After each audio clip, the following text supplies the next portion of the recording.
When I think about a 17 or 18-year-old thinking about whether or not to become a Marine, I think it's really a question of who does he want to be. The recruiters start the process of making you realize what being a Marine is about. The basic requirements to become an enlisted Marine: you need to be a high school graduate. At 17, you do need your parents' permission to enlist. Becoming an enlisted Marine affords you the opportunity for a lot of different career options with different military occupational specialties. Anything from aviation to driving a tank to being an infantryman. In the Marine Corps, you have to maintain a high level of physical fitness and also shoot well on the rifle range. In every military occupational specialty, there is advanced schools to go to in order to better enhance your career and your technical skills within your job. Career options for Marine officers are very similar to the enlisted side. They are going to have the same experience and training in all the military occupational specialty fields, but what separates them is they will be leaders of Marines in those fields. In addition, officers are required to have a bachelor's degree or come into the Marine Corps under one of our officer commissioning programs and obtain their degree. As far as our enlisted members, they go to recruit training that lasts 12 weeks, which is either at MCRD Parris Island, South Carolina, or MCRD San Diego, California. Our officers go through a course which is called Officer Candidate School in Quantico, Virginia.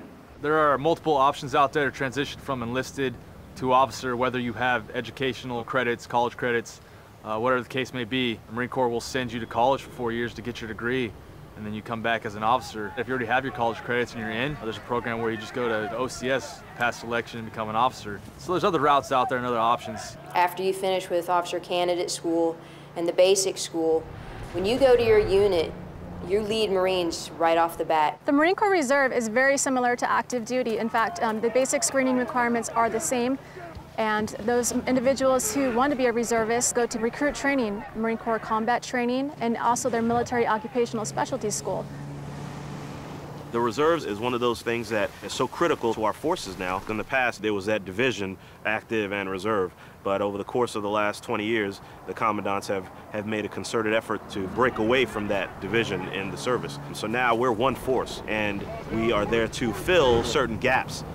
What separates a reservist from an active duty Marine is that reservist is going to do annual training 2 weeks out of the year. They're going to check in with their unit and do their drill and their training. For me personally, the benefit of being a reservist is to have that camaraderie. In addition to that is putting a uniform on and being able to serve my country in a different capacity other than active duty. To me, that's a huge moral benefit, and plus you get paid for what you really love doing. I was really enticed by the adventure and challenge that the military and specifically the Marines represented. And the more I learned about the Marines, being part of something bigger than myself really appealed to me.